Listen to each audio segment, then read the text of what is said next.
7 चीज़ें ऐसी हैं जिनसे निकाह टूट जाता है। निकाह आप सल्लल्लाहु अलैहि वसल्लम की अहम सुन्नत है।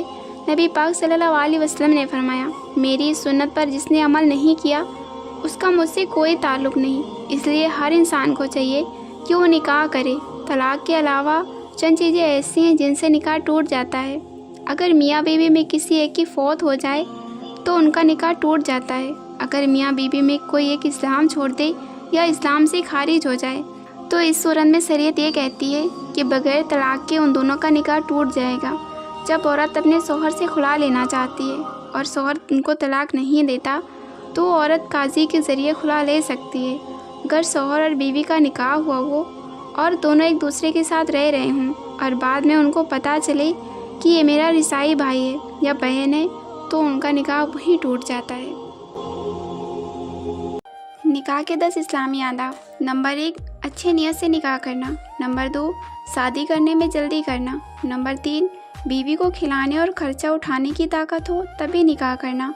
नंबर 4, शादी से पहले औरत की राय मालूम कर लेना। नंबर 5, दीन और अच्छे अखलाक वाली जीवन साथी को पसंद करना। नंबर 6, ताकत से ज़्यादा मेहर की गुजारिश ना करना। नंबर 7, मस्जिद में निकाह करना। नंबर 8, सादगी से निकाह करना, फिजूल खर्चे और ज़्यादा तकल्लुफ़ात ना करना। नंबर 9, वलीमा करना। और नंबर 10, रस्मों से बिल्कुल बचना।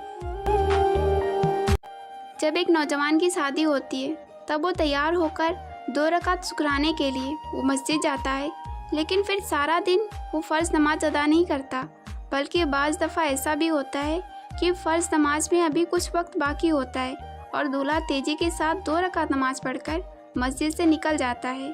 अच्छे मौके पर अल्लाह का शुक्र करना ये अच्छी बात है, मगर फ़र्ज़ नमाज आप जानबूझकर छोड़ते हैं, उसमें जो अल्लाह की नाशुक्री होती है वो सिर्फ 2 रकात नमाज नहीं, आप 2000 रकात भी पढ़ लें फिर भी उस नाशुक्री की तलाफ़ी नहीं हो सकती।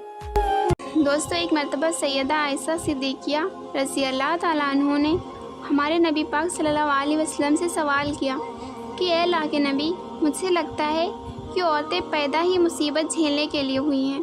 यहाँ पर उनकी मुराद हैज़ और हमल की तकलीफ़ से था। तो हमारे नबी पाक सल्लल्लाहु अलैहि वसल्लम मुस्कुरा दिए और फरमाया कि नहीं, बल्कि ये ऐसी चीज़ें हैं जिनके ज़रिए से बनी आदम की औरतें आजमाई गई हैं। और इस हदीस का मफ़हूम ये है कि अल्लाह ताला ने औरत को तख्लीक ही इस अंदाज में किया है कि उसे हैज़ आए। अब जो औरत इस पर सब्र करेगी तो वो अजर की मुस्तहिक होगी, और जो औरत अल्लाह ताला की इस तख्लीक के मुसीबत समझेगी, बुराई समझेगी, तो वो अल्लाह की तख्लीक में ऐब निकालने जैसा गुनाह की मुर्तकिब होगी।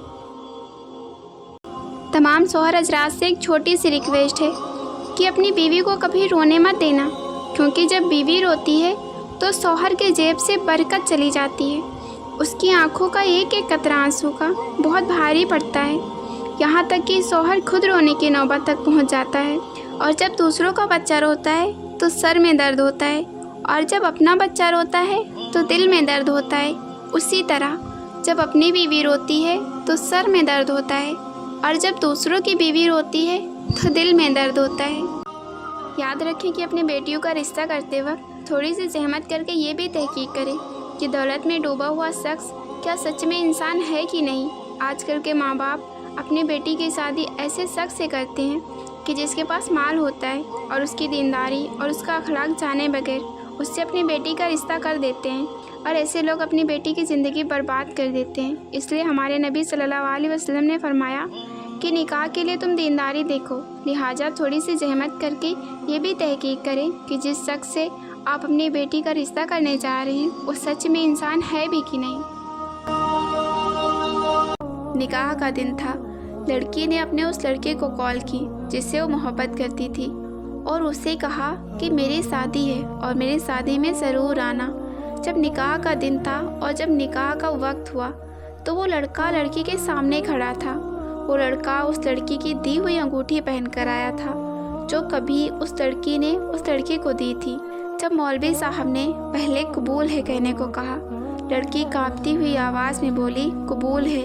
लड़की ने फ़ौरन लड़की की तरफ देखा और वो गर्दन झुकाए उस लड़की के सामने खड़ा था। मौलवी साहब ने दूसरा कबूल है कहने को कहा तो लड़के ने अंगूठी उतार दी।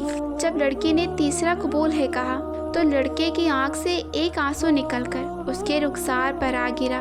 اس لڑکے کے ہاتھ سے انگوٹھی گری اور وہ وہاں سے چلا گیا۔ اے بنت ہوا، ایسے کسی کی زندگی میں جا کر اس کی زندگی برباد نہ کر۔